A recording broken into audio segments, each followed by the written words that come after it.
9월 1일 맑음. 새 사신이 각각 배 위에서 망골례를 행하였다. 풍파가 눈에 가득하고 고국이 수천리 밖에 있는데 각 배에서 노창을 하니 감회가 더욱 일어났다. 사시 말경에 바람이 잠깐 멈춤으로 곧 배를 끌어 출발하였다. 여기서부터는 물이 좁고 옆에 막힌 데가 많았다. 돌아보니 외선이 좌우로 나누어서 일자진이 되어 머리에서 꼬리까지 물고기를 꿰는 것 같이 잠옷 수십 리에 뻗쳤고 중간에 한 길이 튀어서 새 사신의 배가 한 복판으로 나아가니 역시 장관이었다. 우창에 이르기 전 30리쯤에 비전주의 사자가 배에 저어와서 새 사신에게 특별히 음식을 바치고 또 갈분 한 상자와 소금에 절인 도미 1절을 나에게 보내면서 별폭에 쓰기를 비전국주 종사위 시종 개정 이라 하였다. 해가 서쪽으로 기울 때 우창에 당도하였는데 멀리 보이는 산이 바다 구비를 안아서 경치가 시원하였다. 대를 꽂아서 어량을 만들었고 망선과 조종이 멀었다 가까웠다 하였으며 만상에는 인가가 수천호였다. 사관에 장막과 기구가 풍성하기는 도포와 같았다. 위에다 구리 기둥을 세운 한 탑이 옆에 있었는데 높이가 반공중에 솟아 있었다. 절 이름은 본련사라고 했다. 서쪽으로 집 한 채가 항구를 뚫고 나가 있었는데 절승이 없고 학사관이라 써붙였다. 좌우에 만들어 놓은 목욕실 측가는 모두 정묘하였다. 뜰에는 소철과 종려를 비롯하여 온갖 화초와 이상한 향기가 있었는데 빼어나고 깨끗하였으며 가지는 번성하고 잎은 가늘고 꽃은 엷은 자색인 풀과 같은 가느다란 나무가 있는데 속에서 고월이라 부른다고 했다. 식사를 마친 뒤에 우삼동 등 여러 사람이 비전주의 모든 문사를 데리고 와서 붓, 벼루, 지축을 놓고 장편과 단유를 지어 서로 주고받았다. 송정실한 자가 있었는데 호는 하락이었다. 나이 80여 세에 능히 시를 지을 줄 알았고 묻기를 좋아하여 오래 수작해도 권태롭지 않았다.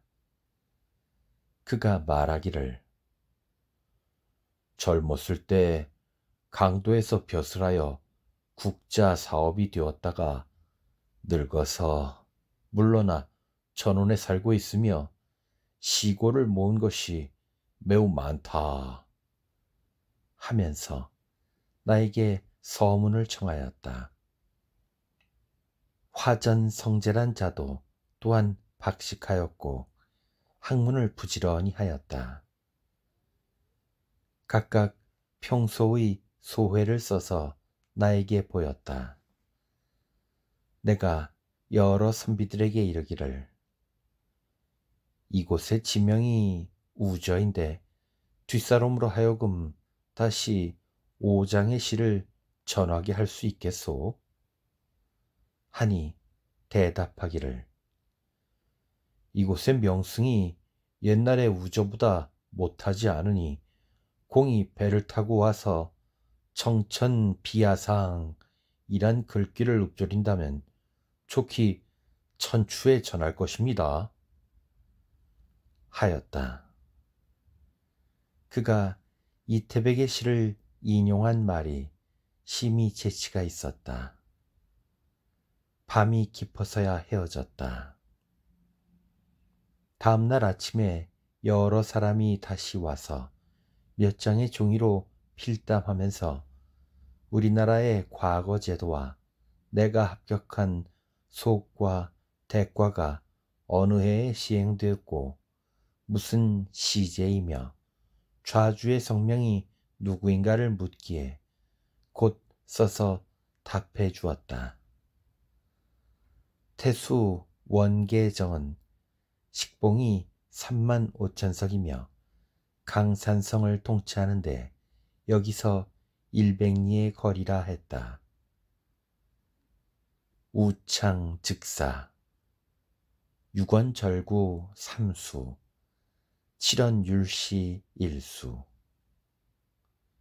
뱃줄매니 푸른 유자 사방에 둘러싼 곳 술자리를 여니 흰 새가 쌍으로 나네. 산천이 눈앞에 참으로 아름다우니 연기와 비에 옷 젖는 줄 까맣게 잊었네. 어량 건너는 어구에 해는 지고 신기 바다 누각에 구름이 나네. 어부는 그물을 들고 어디로 갔는고. 포구의 여인은 생선 사러 가서 아니 오네. 땅은 비전의 명승이요 정자는 최상의 절과 같네.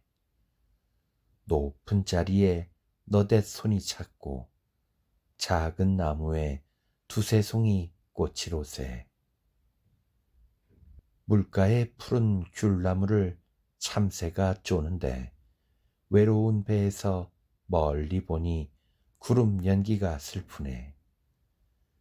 가을 꽃이 술에 비치자 손이 처음 취하고 야관에 시를 쓰노라고 사람이 차지 않네. 포구 건너 고기잡이 노래와 노 젓는 소리 들리고 물가에 깔린 여인의 말은 돈을 구함인 줄 알겠다. 고향 소식은 가을 기러기 밖에 있어 바다의 파도가 아득히 4,000리로세.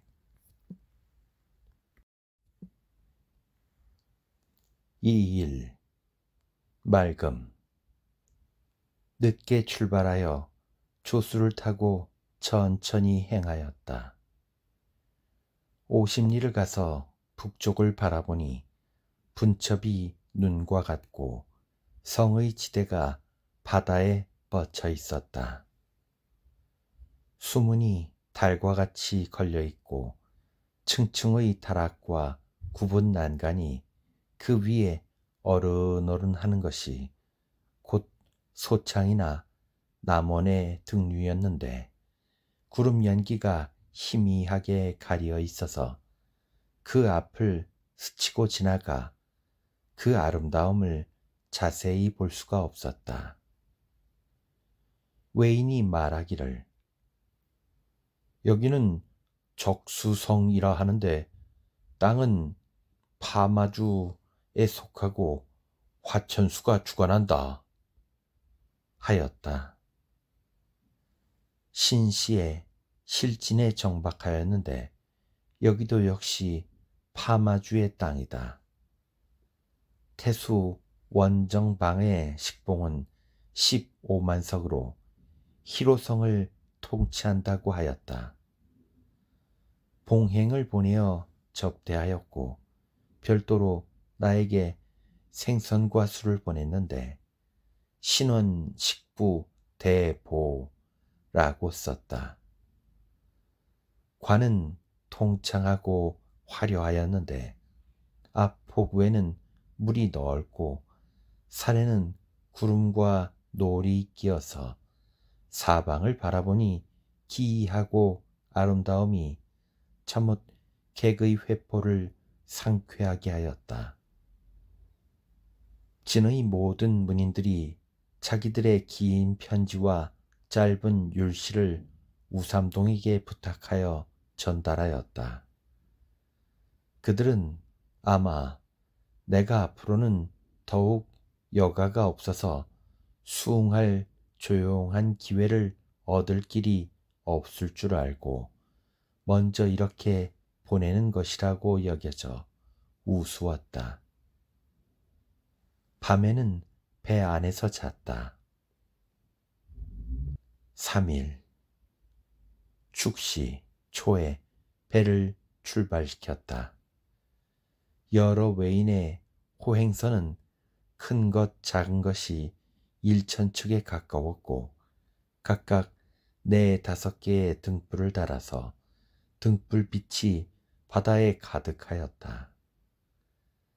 세 사신의 배에서는 각각 화전을 쏘아 서로 응하였고 고각을 일제히 울리니 별과 은하수가 흔들거려 옛날 복파 장군이 남교지에 내려가던 광경에 못지않은 듯 하였다. 외인의 작은 배 하나가 사신의 배에 부딪혀 바닷속에 전복되었는데 빠진 사람들이 물 위에서 전복된 배 등에 뛰어올라 손으로 움켜잡고 모두 살아났다. 녹창을 지나 히로성에 이르니 성은 높고 커서 수백 리에 뻗쳤으며 5층 물루가 구비마다 솟아있었고 희미한 새벽빛 속에서 번성한 시가의 인가를 보니 해문 중에서 가장 웅부였다. 일명에는 낭리성이라 하는데 여기가 원정방이 거처하는 곳이었다. 또 명석성을 지나니 큰 소나무들이 북쪽 언덕에 뻗쳤는데 문루와 시가가 그 사이에 숨었다 비쳤다 하면서 어른거리고 빛남이 문득 한 폭의 아름다운 그림과 같았다. 역시 파마주에 속하는데 대관 원직상이 주관한다고 하였다. 직상이 또 채색의 배를 보내어 호행하였고 술과 생선, 과일을 보내왔다. 여기서부터 남으로 바라보니 모든 산이 다 한 곳에 바다가 끝이 없었다.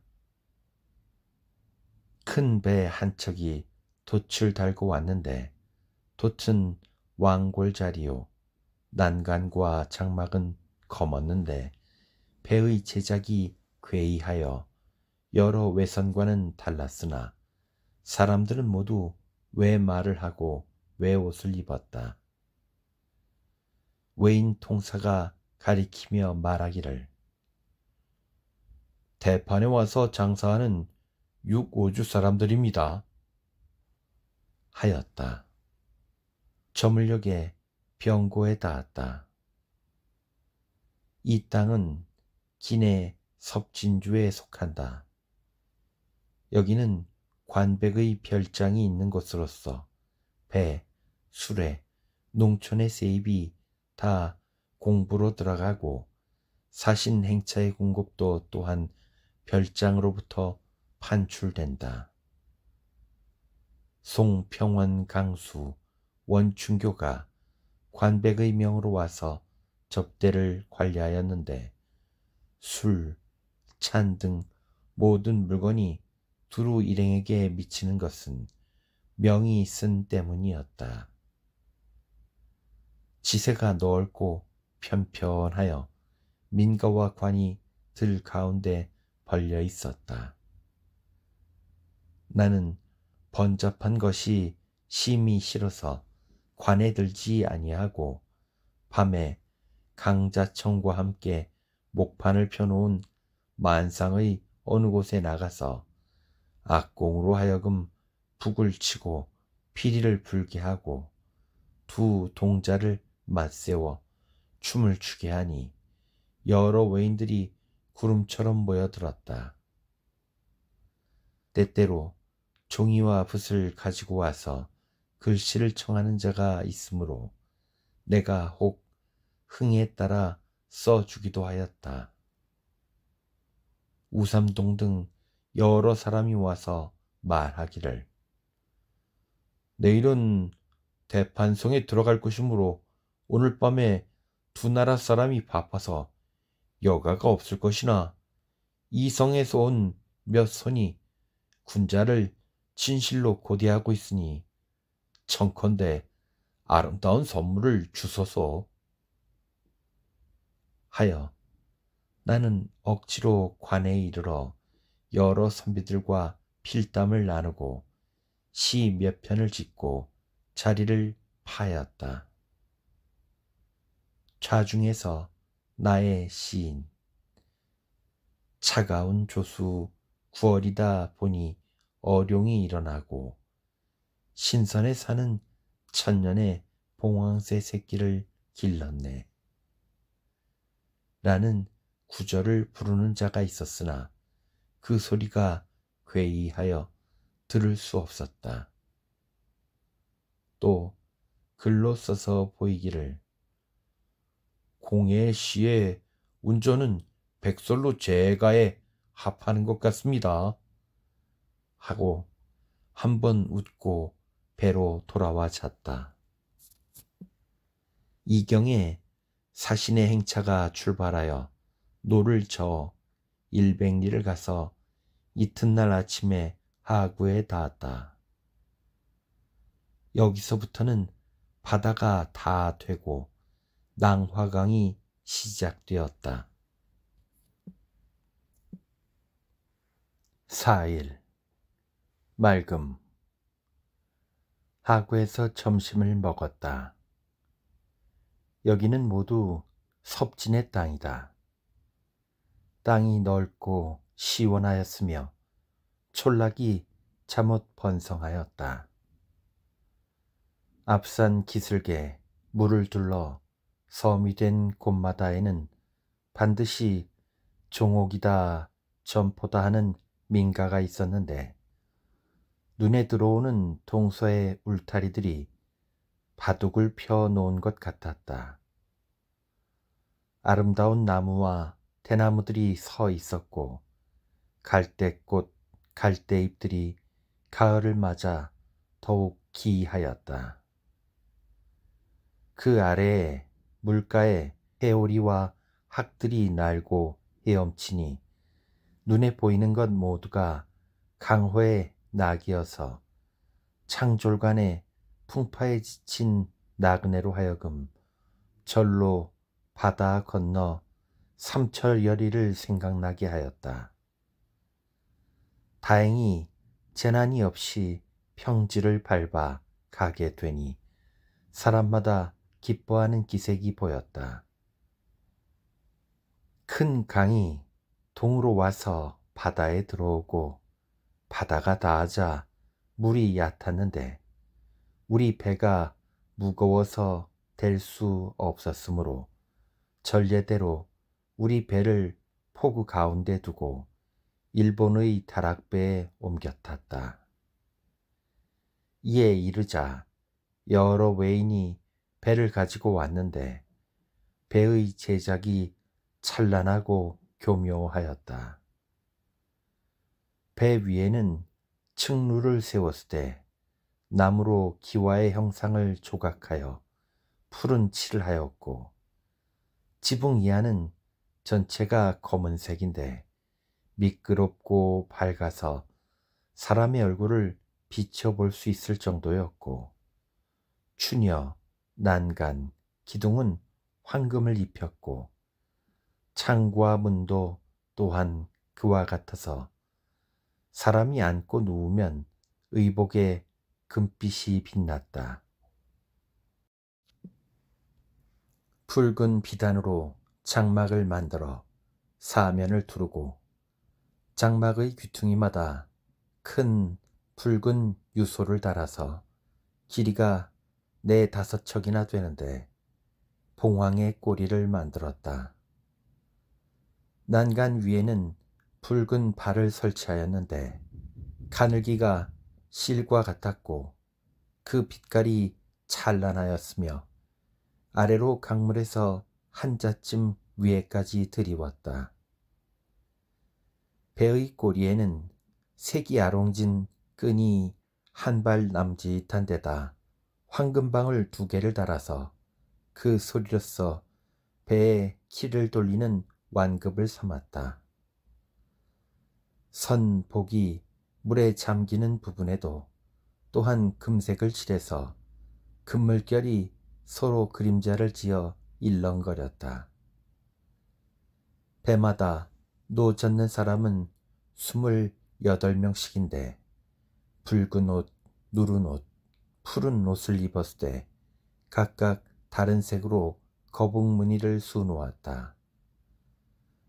누른 옷에는 검은 무늬, 푸른 옷에는 붉은 무늬의 등으로서 역시 그 옷에 따라 배정하여 배마다 색이 달라서 서로 혼란되지 아니하였는데 그 옷의 등에는 반드시 검은 전자로 과자를 한자 썼다. 노는 모두 진홍색이었다. 국서를 실은 배는 앞에 섰다. 정사, 부사, 종사관, 당상역관, 상통사 등이 탄 배는 아울러 9척인데 배마다 표가 있었고 화려한 모양은 차별이 심하지 않았다. 정사공이 마주 태수에게 전하기를 누선이 너무 사치하니 만약 관백이 타는 배라면 사신이 감히 탈 수 없습니다. 하니 마주 태수가 놀래어 사과하기를 이것은 사신의 행차를 위해 준비한 것입니다. 관백의 배가 아니니 사양하지 마십시오. 하였다. 조금 뒤에 사사로이 외인에게 물었더니 그가 답하기를 국서를 모신 배 이외에 사신 이하가 탄 모든 배는 모두 각주 태수가 타는 배입니다.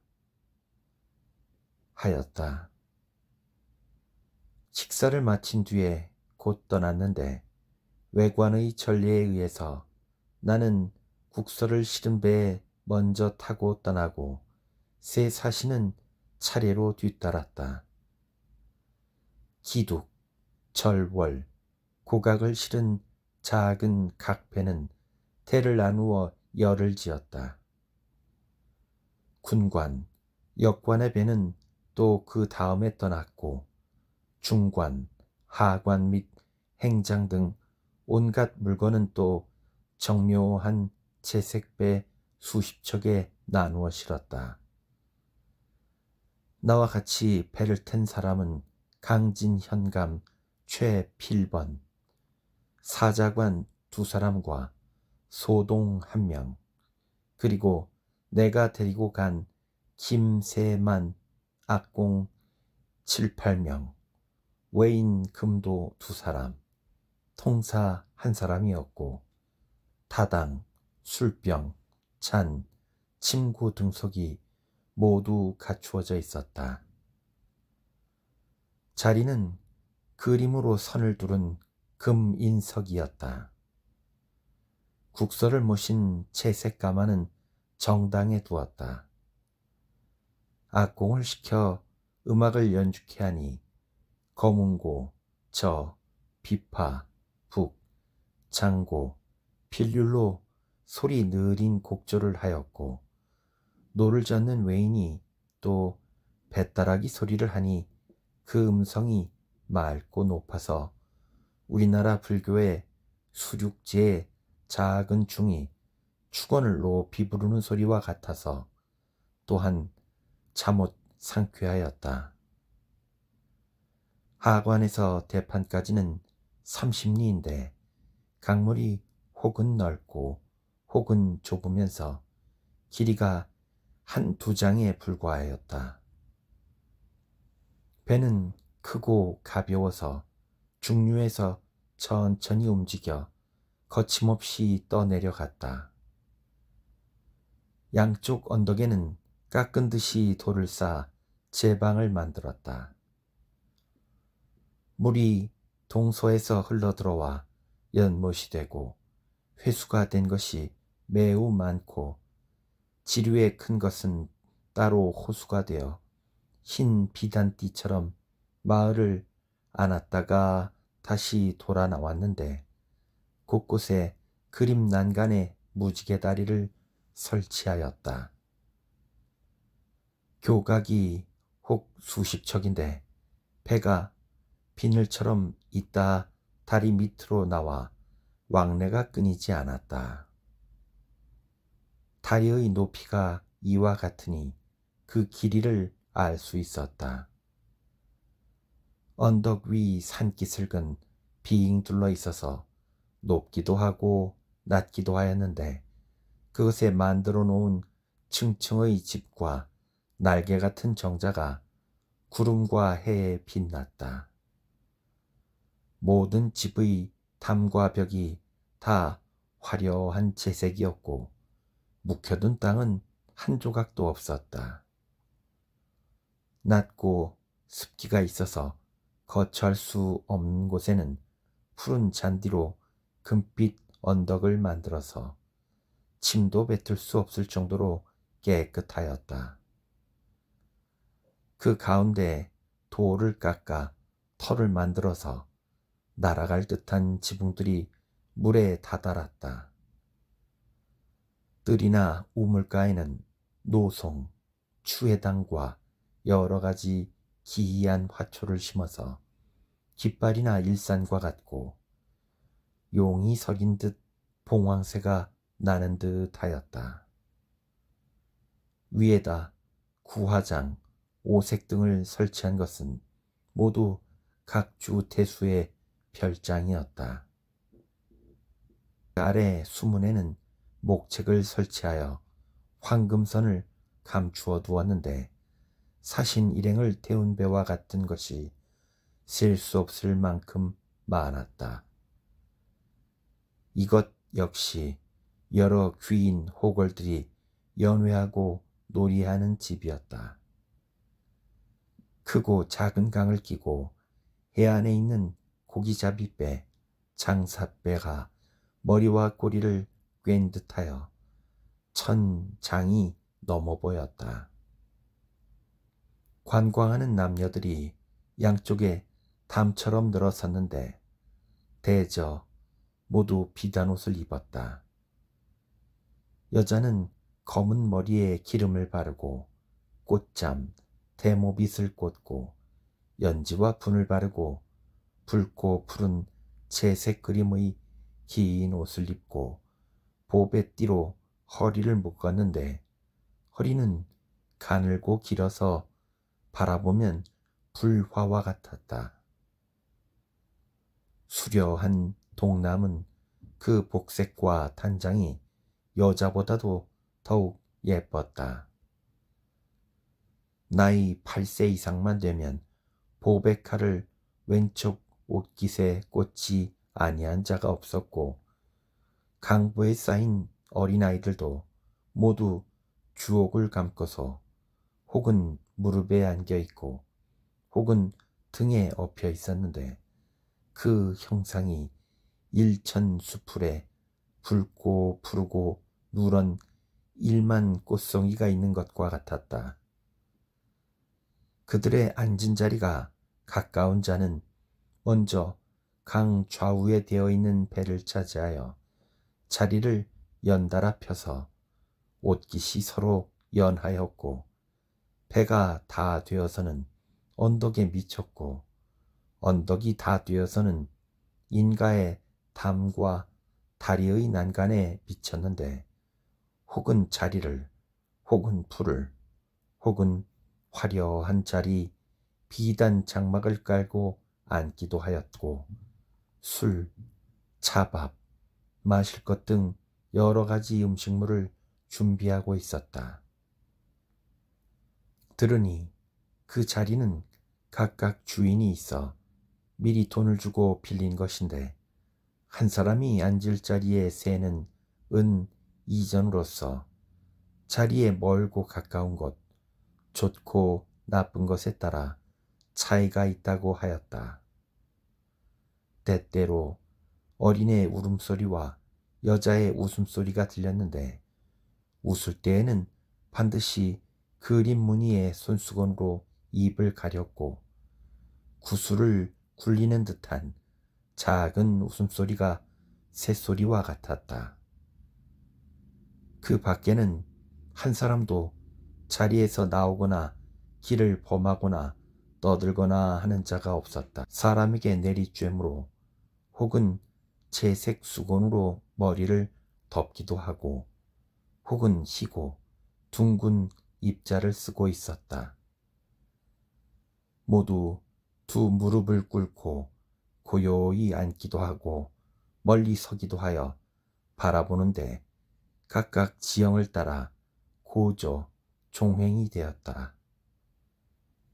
이와 같이 수풀처럼 빽빽이 20리에 늘어서서 갈수록 더욱 번성하여 나의 눈에 들어온 것만도 이루 말할 수 없었다. 산천, 누대, 인물이 곱고 아름다웠고 대와 나무가 아름답게 우거져서 그 찬란함이 서로 어여쁨을 질투하여 자랑하는 것 같았다. 왼쪽에서 볼 때는 오른쪽의 관광을 놓칠까 두려웠고 오른쪽에서 볼 때는 왼쪽의 것이 문득 더욱 기이함으로 배를 타고 반일 동안 가는 사이에 두 눈이 다 붉어져서 마치 식욕 많은 사람이 진술을 얻어놓고 배는 불렀으면서도 입은 당기는 것과 같았다. 마주 태수가 하구에서 먼저 대판에 들어갔다가 해가 저물려 하자 다시 황금선을 타고 마중 나왔다. 멀리 바라보니 유소장 안에 머리가 번들번들한 조그만 것이 흙덩이처럼 앉았는데 옆에 있는 기구는 모두 금, 은으로 꾸민 것이었다. 애석하게도 번화 부기가 잘못되어 일개 토경에게 입혀져 있구나 싶었다. 나의 배에 있던 금도와 통사들이 바라보고는 엎드려 감히 일어나지 못하였다. 긴 달이 7을 지나서 비로소 대판에 당도하니 곧 모든 배가 정박하는 곳이었다. 연안에다 목판을 깔아 부계를 만들었는데 높이가 배전과 같았고 좌우의 대나무 난간이 곱고 총총하여 사랑스러웠다. 여러 외인들이 가마와 말을 준비하여 그 위에 빙 둘러서서 엄숙히 정돈하고 있었다. 드디어 부계를 밟고 내려가서 사시는 대교를 탔고 나와 당산역과는 현교를, 나머지는 말을 탔다. 말은 모두 준마로서 금만장, 비단 다령, 은당자에다 붉고 푸른 실로끈으로 그물처럼 만들어 안장 뒤로부터 덮어서 말의 엉덩이에 이르게 하여 땀으로 더럽힐 것을 방지하였는데 그것이 아래로 드리워져서 찬란하게 빛났다.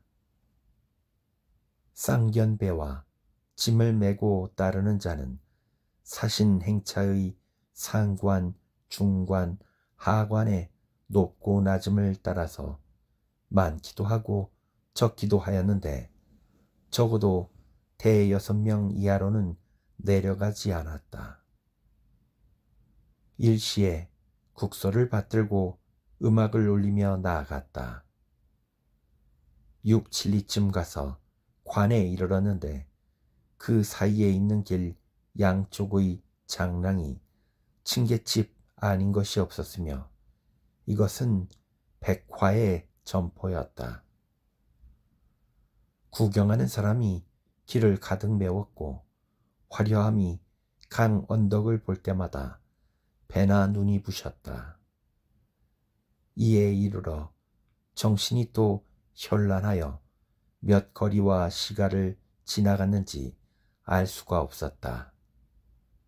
다만 길이 평평하고 곧고 티끌이 없으며 양쪽에 모두 구슬발, 그림 장막, 수놓은 집과 집 상하에는 모두 청색, 홍색, 감색, 자색, 녹색, 황속의 아른진 옷을 입은 남녀, 노년, 장년, 어린애가 보일 뿐이었다.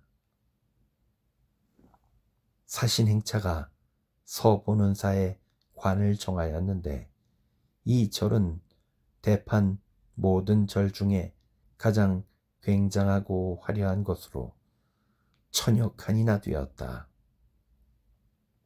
법당은 높고 큰데 문이 있는 궤목으로 기둥을 만들고 돌을 깎아 뜰을 쌓았는데 높이가 10척이나 되었다. 마루 안의 기둥과 들보는 모두 황금을 칠하였고 나무를 조작하여 철망처럼 만들고 붉고 검은 칠을 하여 어른어른하되 채색 그림만은 그리지 아니하였으나 국속이 그러하였다. 법당의 좌편 복도를 경유하여 돌아 들어가니 굽이굽이 통하였다. 새 사신의 상하 수행원들 및 대마도에서 호행한 여러 외인과 본주에서 명을 받들어 온 사람 등이 셀 수도 없을 만큼 많았는데 모두 이 한 절 안에서 머물렀다. 각각 침실, 부엌, 목욕실, 측간이 있는 것으로 보아 넓고 큰 집임을 알 수 있었다. 밤에 음식을 접대하는데 다만 금지 은지로 꽃을 만들어 칠기에 어지럽게 꽂은 것이 대마도의 연회와 같았고 음식은 한 가지도 먹을 만한 것이 없었다. 대마도의 외인들이 음식을 탐내어 각자가 우리들이 먹던 상을 치우면서 남은 음식을 얻어 먹으려 하니 우스웠다. 마주태수와 담장로가 와서 사신을 배웠고 또 이름은 용창, 자는 석상, 호는 와운선인 혹은 매주 의묵옹이라는 접반하는 장노승이 황사삼을 입고 와서 담장로의 다음 자리에 앉았다. 그런데 그는 강호로부터 파견되어 사신의 접반이 되어 장차 함께 올 사람인데 사람됨이 참못 단정하고 깨끗하였다. 관반인 강부 민홍수, 등원 장태는 쇠약하고 정신도 혼미하여 사람 같지가 않았다. 지대관인 정봉행 두 사람은 하나는 북조 안방수라고 하고 하나는 영목 비탄수라고 하는데 행동하면은 겁만 내고 말도 제대로 하지 못하였다. 이들은 다 관백의 중심으로서 대판에 유수하는 자들이다. 일본의 관작은 세습을 하기 때문에 인물을 선택하지 아니한다. 그러니 괴귀와 같은 무리가 어떻게 이런 직책을 감당할 수 있겠는가? 우습다. 대파는 섭진주에 있는데 수길의 고도이다. 강의 이름은 낭화라 하기도 하고 혹은 난파라고 일컫기도 하므로 그 땅을 낭화 난파라 부른다고 한다. 섭진주는 가장 크고 풍요한데 북으로는 산성주에 접하고 서쪽으로는 파마주에 이르고 동남은 큰 바다에 이르렀다. 바다 가운데 있는 여러 오랑캐 장사꾼의 온갖 물건이 사방에서 이루고 있다. 좋은 강호, 임야, 농토를 끼고 있어서 오곡, 뽕나무, 삼, 생선, 소금이 잘 되고 많은 귤과 대, 감자, 토란 등이 생산되며 조개, 합자, 수달피 등은 장사꾼이 오기를 기다리지 아니하여도 풍족하였고 금, 은, 구리, 쇠, 주석, 아름다운 제목, 문송 등이 산처럼 나오고 바둑처럼 깔렸다.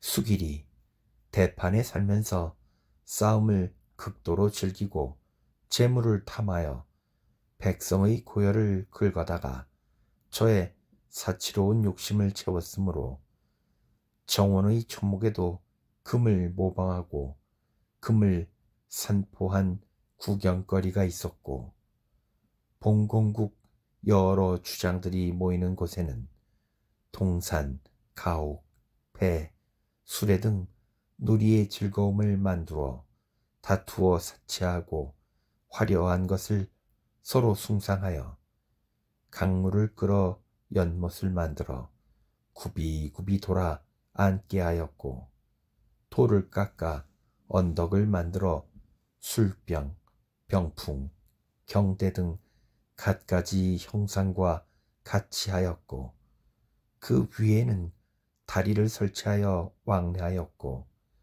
금선과 그림배가 총총 잇따라 다리 밑으로부터 물을 따라 꽃을 뚫어 동쪽 서쪽의 좋은 경치 속을 돌아다니므로 당이라 소라 옥이라 정이라 하여 특별히 좋은 곳에 이름을 붙인 것이 이루 다 기록할 수 없었다.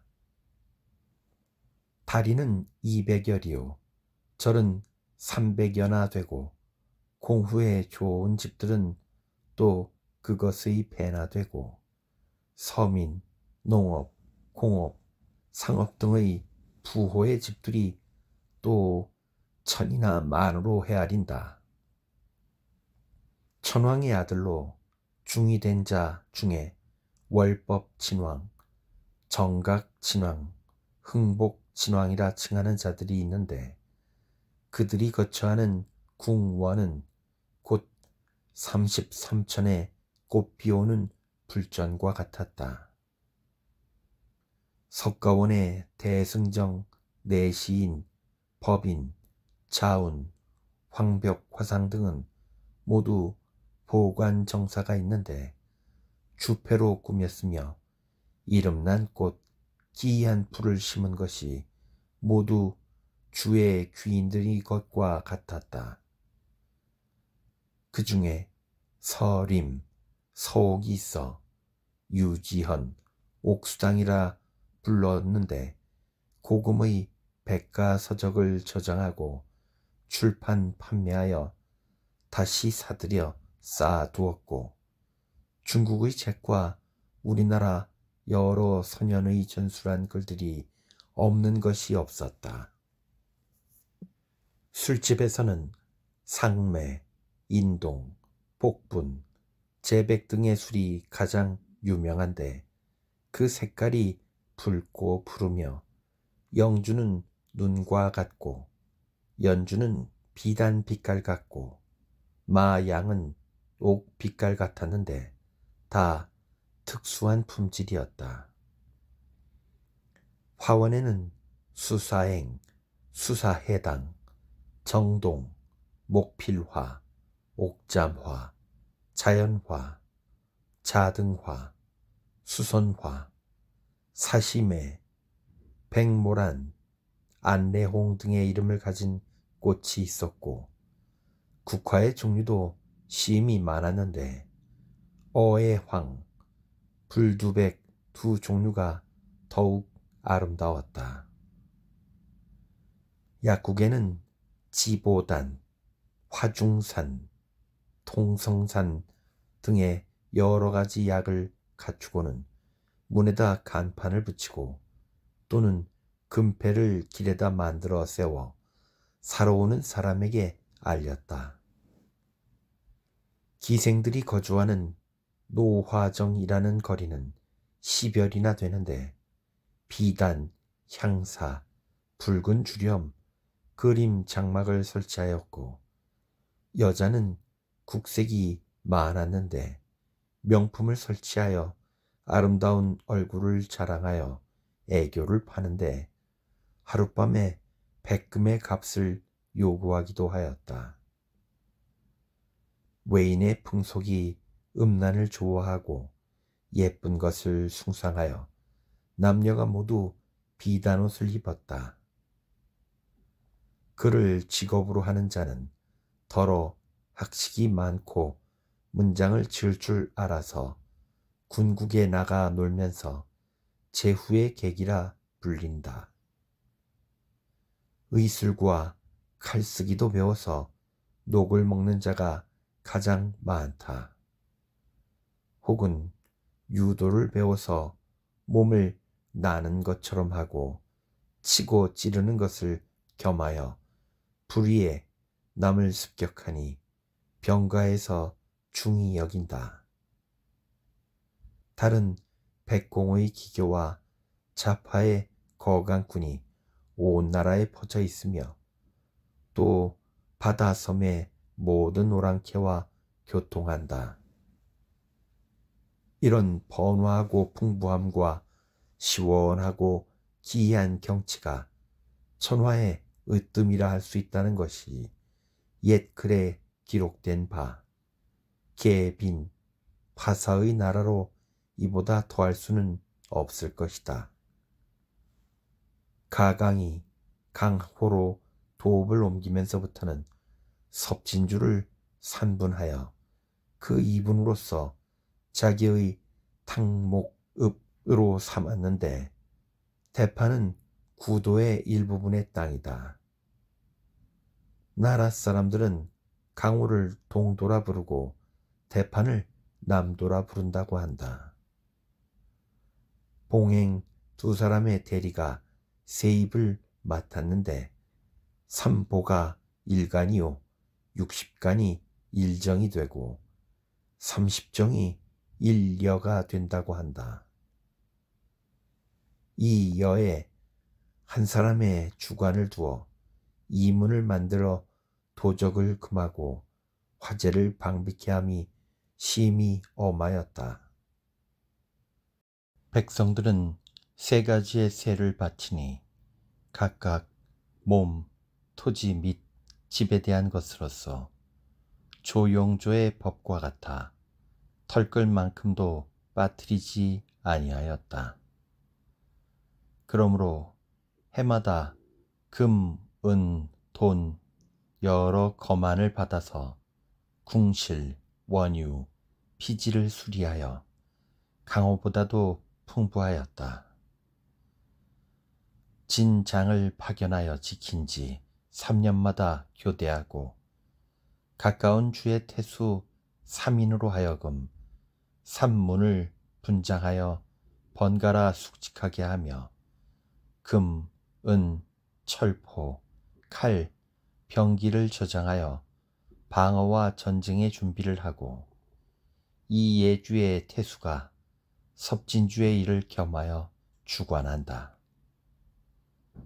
이번 사신행차에 공급하는 비용은 관백의 별장에서 나온 것이다.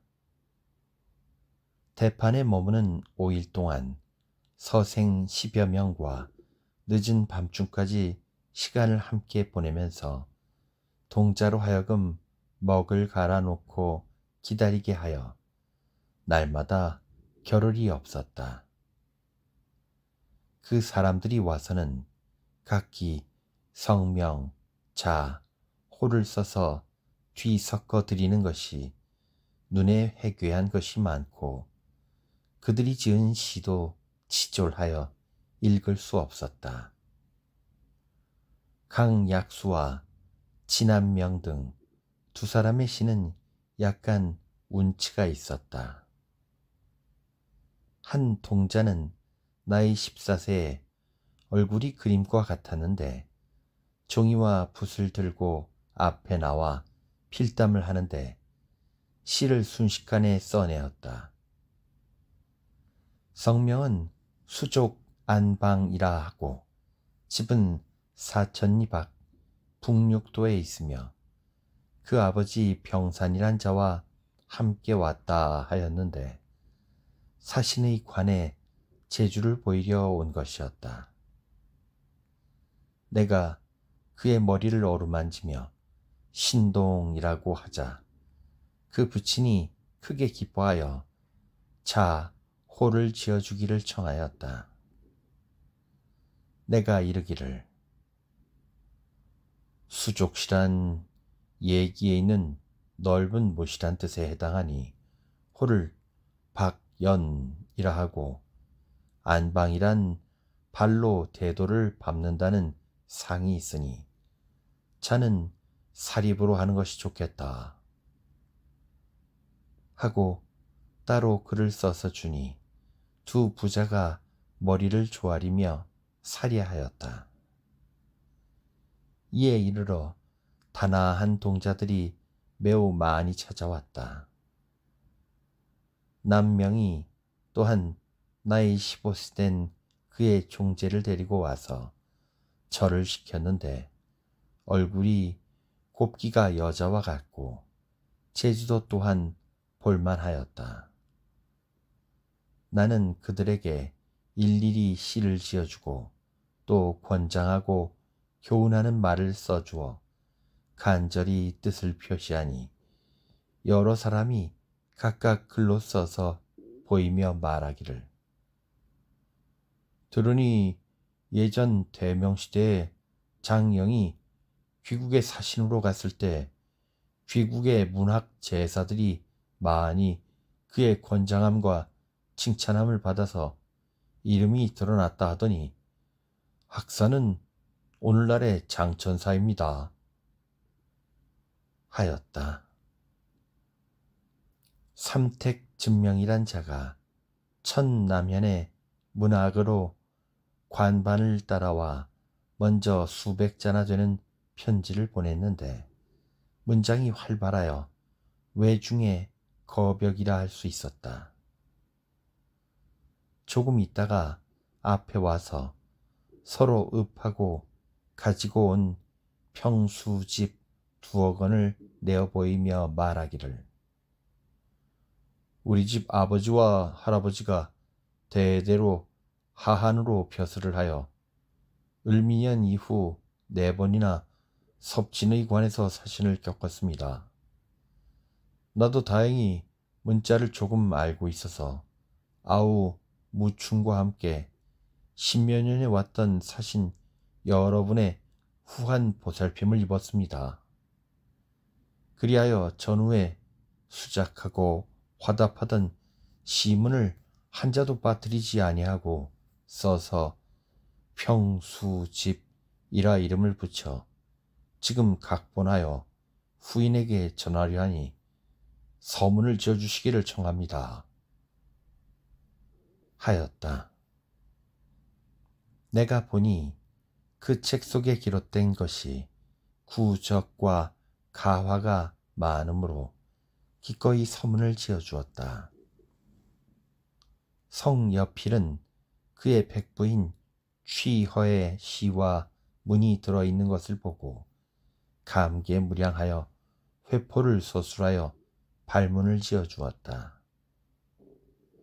즙명의 호가 장명이어서 내가 웃으며 말하기를 그대가 자호를 창명이라 한 것을 보니 이 우린의 시를 사모해서 그런 것이 아닌가 하였더니 곧 글을 써서 대답하기를 우린을 사모해서이겠습니까? 공이 멀리 창명을 건너온 것을 사모한 것입니다. 하였다. 창졸간에 재주와 말 잘함이 이와 같았다. 내가 그에게 시를 지어준 것이 많은데도 그가 화답한 것은 한두 개도 되지 않으니 그 이름을 스스로 아껴서 가벼이 돌 속에 든 옥을 내보이지 아니하려는 뜻인 모양이었다. 그의 아우 무충은 호가 석병이었는데 또한 편지를 보내고 다른 날와 뵙겠다고 약속을 하였다. 접반하는 장로가 율시와 절구 여러 편을 가지고 나에게 회답해 주기를 청하였는데 그의 시는 월심과 품이 비슷하였다. 나는 모두 화답해 주었다. 외인이 관백의 명으로 사신행차의 상하 각 사람들에게 요와 이불 등 475벌을 보냈는데 비단이나 명주로 된 것도 있고 고하의 차별을 두었다. 색은 푸른 것, 붉은 것, 아롱진 무늬 등이 섞여 있었다. 요는 우리나라 중둘의 포단과 같고 이불은 소매가 달려 장의와 같았다. 나도 한 벌을 받았으나 곧 동행해 온 대마도 외인에게 주어버렸다.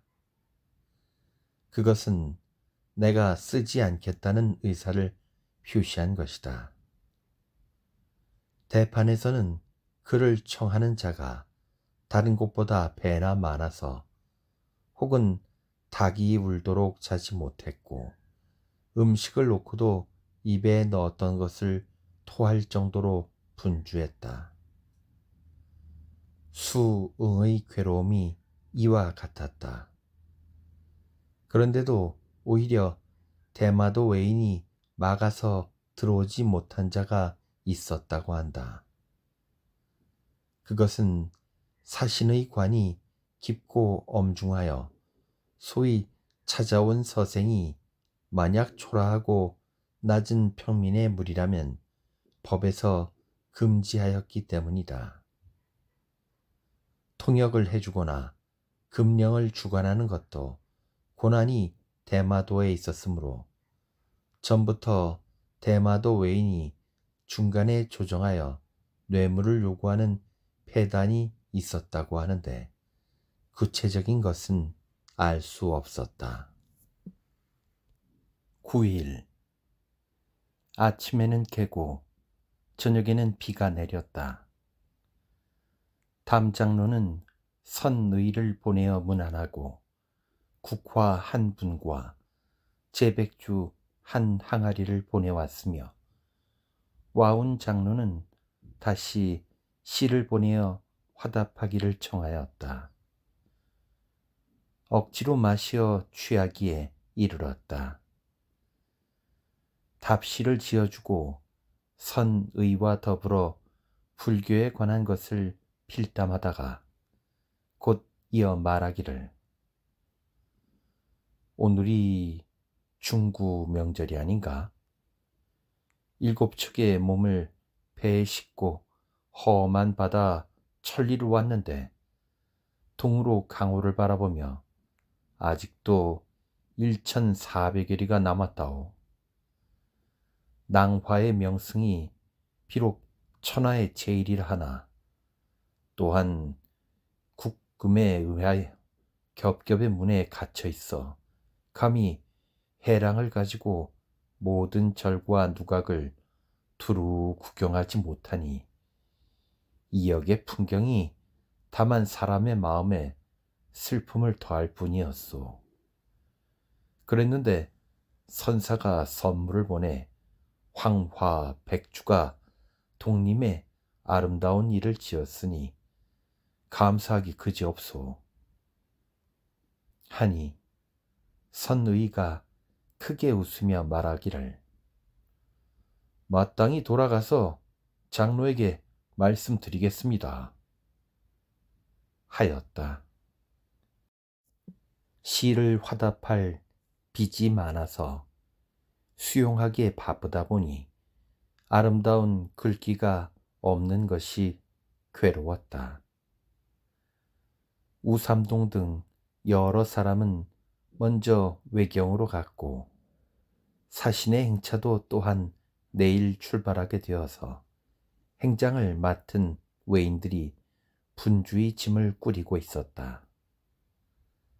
나는 통역 한 사람을 데리고 산보하다가 불전으로부터 동쪽으로 100여 척을 나오니 문이 있고 문 안에 있는 한 건물은 높고 둥글고 곱고 화려하였는데 벽과 문 위에 모두 금, 은으로 꾸민 것으로 보아 신하가 거처하는 곳은 아닌 것 같았다. 누구의 집이냐? 하고 물으니 통사가 천왕의 아들들이 조용히 쉬는 집이라 하고 답하였다. 또 명호는 무엇이며 지금 어디에 사느냐? 하고 물으니 모르겠다 라고 하였는데 그것은 핑계하는 말인 것 같았다. 이날 밤에 한 객이 통사를 통하여 오산시가 지은 지헌 음고 5권을 바치므로 내가 등불 밑에서 읽어보니 시가 모두 청초하여 운치가 있었다. 그의 이름은 석보요. 자는 관부인데 작년에 세상을 떠났고 금년 가을에 시집을 출판한 것이었다. 책 속의 남들과 더불어 수작하고 화답한 시는 내가 소장하고 있는 남명, 약수, 수족, 신동의 물이었다. 편지로서 객에게 사리하기를, 이 시집은 매우 기발하니 가지고 가서 다 읽은 뒤에 서문을 지어 전하도록 하겠다 하니 객은 기뻐하며 갔다. 낭화 여아곡 소서는 다음과 같다. 내가 사신을 따라 대판에 이르러 보니 가옥, 시가, 남녀 의복의 찬란함은 잠옷 천하의 기이한 풍경이었다. 대저 바다 오랑캐의 모든 구역 중에서 하나의 커다란 도회지였다. 그러나 그 풍요와 습속에 있어서는 추하여서 기록할 만한 것이 없었다.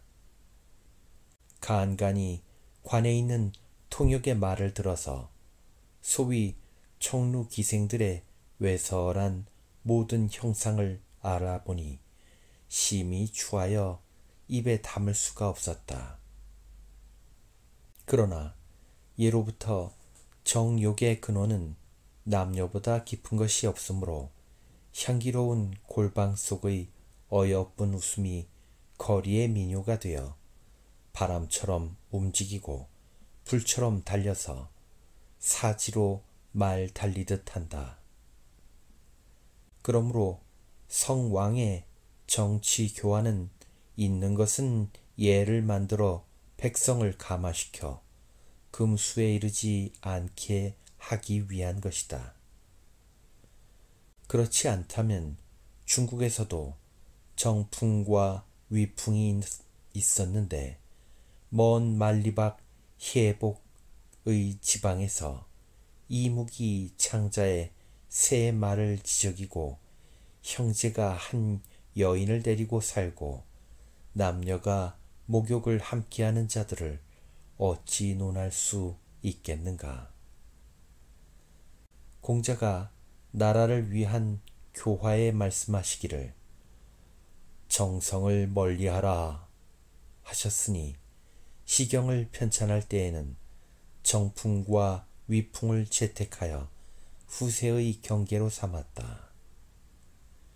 6조 3당에도 운치 있는 시인과 낭군을 생각하는 여인들의 음란하거나 고운 시편들은 모두 상복의 소리였다. 이것도 나쁜 것이 아니라 각기 시대의 교화를 증험할 만한 것일 뿐이다. 나는 비록 시사에 익숙하지 못하나 잘못 통역의 말을 취하여 운을 붙여서 외인의 신학부로 만든 것이 무릇 30장이나 된다.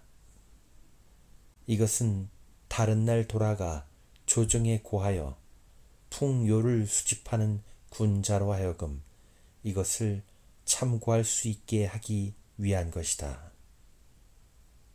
누각 앞에 귤나무 10그루, 나무마다 100여 개씩 열렸네. 하나하나 따서 새 낭군에게 알리다 보니 귤은 다 떨어지고 가지만 한들거리네. 그림다리 건너 서쪽으로 잠깐 나갔더니 배가 황금의 집과 같네. 태수가 사람을 보내와서 나더러 어디서 자겠냐고 물었네. 나의 집 7보 등은 밤마다 나를 샌다네. 새 낭군이 누각에서 오면 옛 서방은 문 열어주고 떠나네. 남들은 겨울밤이 길다지만 나는 봄날이 길다 말해요. 아침부터 저녁물까지 10낭군과 즐기고도 남음이 있네. 어젯밤 서정잔치 끝나고 네 집 요 위에서 취해 잤는고. 후추와 사탕 100뭉치를 받고 보니 준자는 장기 사람이었네. 꽃비녀의 비단실 신이요 옷 같은 손가락에 은가락지 끼었네. 특별히 대마도 손님이 나한테 생색을 낸 것이라네. 작약꽃 새로 심었더니 창 앞에 곱게 피었네. 꽃을 흰 가슴에 꽂아준 이는 바로 근강수라 말하네. 나는 상상아가씨, 남에게 상상수를 따라 올렸네. 술이 좋아 임의 마음 사려 했는데 내가 취해 임의 계집되었네. 즐기면서 날더러 박정하다고 말하지만 박정하기는 그대 같은 이도 없구려. 매번 한 번 즐길 때마다 10금만을 주고서 100금은 또 누구에게 주려 하시오. 100여 포기 국화를 심었건만 진짜 황국은 얻기가 어려워라. 날마다 새 서방을 맞이하는데 어느 누가 나를 다시 생각해 줄까. 나더러 예쁘다고 후에 만나자고 하더니 나더러 정조를 지키라 하네. 주인집에서 돈을 달라고 하면 그 돈은 어떻게 하란 말인가. 고운님은 떠나가니 원망이요 추한 남자 오는 것도 속상해라. 내게는 2가지 눈물이 있어 남자 때문에 늘 수건 마를 날이 없네. 금 안장에 갑비주에서 나는 말을 타고 곱게 수놓은 살마주의 칼을 찾네. 두둑한 주머니 속의 돈을 만지작거리며 날더러 얼굴이 예쁘다고 하대나. 낭군은 누에 올라 자자 하는데 나는 욕실이 좋다고 말하네. 향탕에서 깨끗이 씻고 난 뒤에 웃음을 머금고 낭군과 포옹하네. 낭군님 오실 때면 나는 술을 마시고 바보처럼 취했다고 말을 하고, 낭군님 가실 때는 나는 국수를 먹고 뱃속에 뒤엉킨 실이 있다 말을 하네. 큰 배 타고 온 일기의 낭군님, 어젯밤에 나와 잤대네. 장문주로 가는 배를 타고 가면 내가 예뻤다고 말하지 않네. 낭군님이 장기로 내려가더라도 장기 지방 계집과는 연애하지 마세요. 그 애들 집에 머문 아란타국 장사꾼은 성난 눈이 유리알 같답니다. 크고 넓은 어성길을 지나서 서쪽 대화주로 달리네.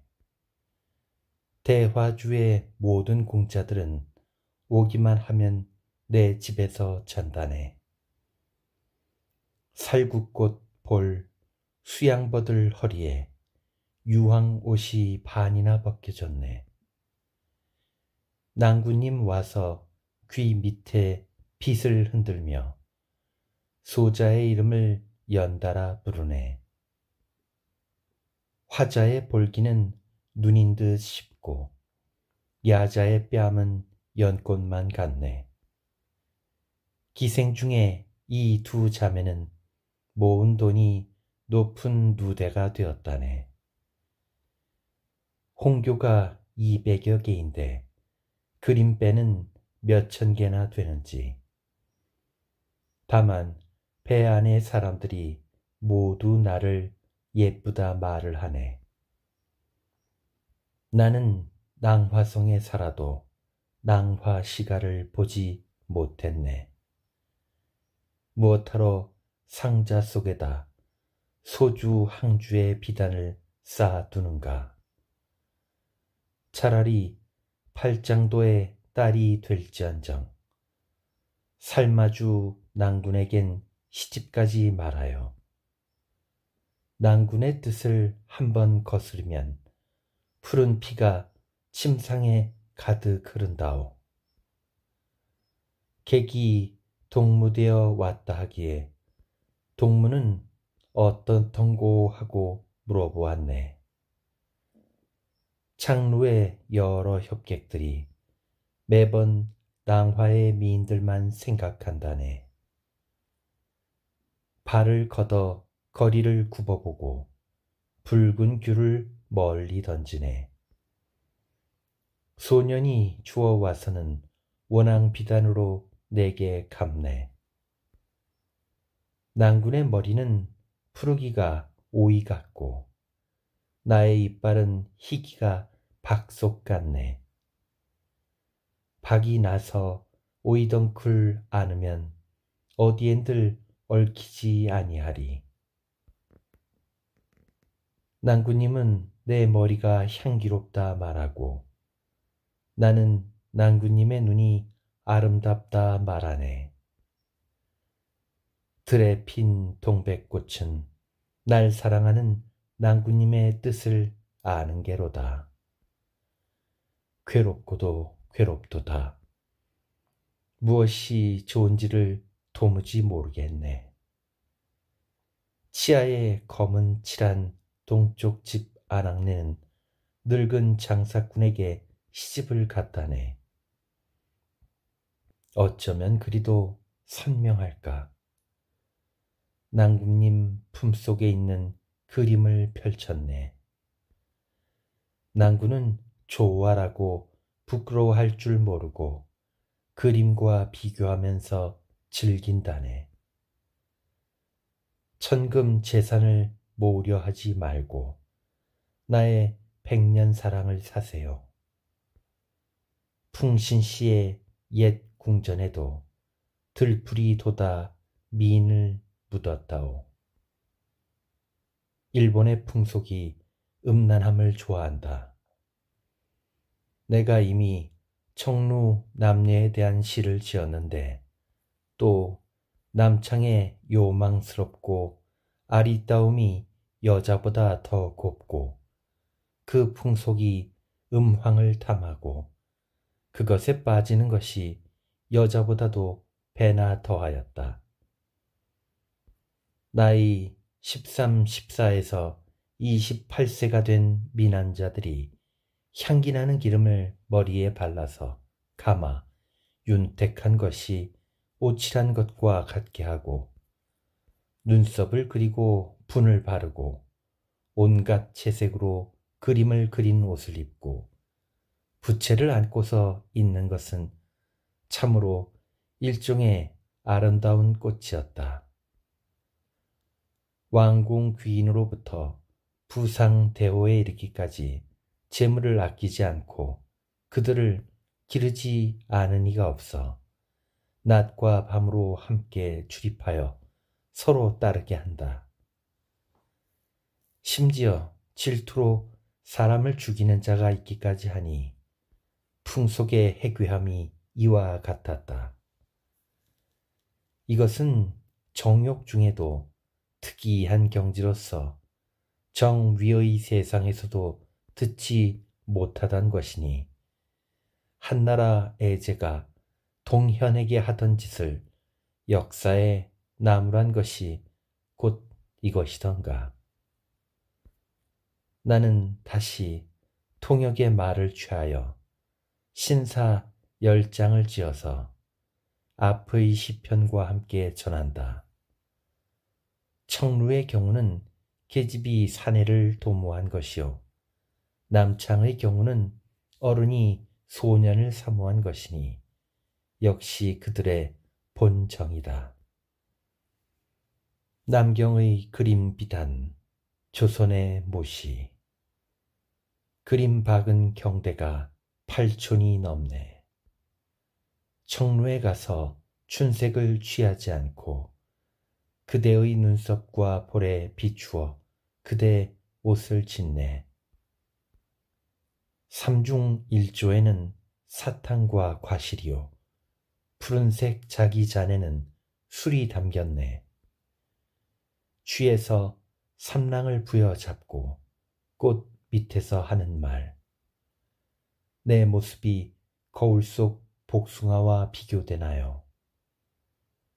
황금 목욕탄 비단 견여에 태수의 호화로움이 임금 거처에 비길만 하네.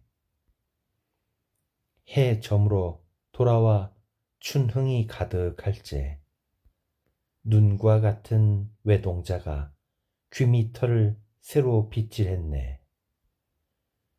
뉘집 동자인지 나이는 15세.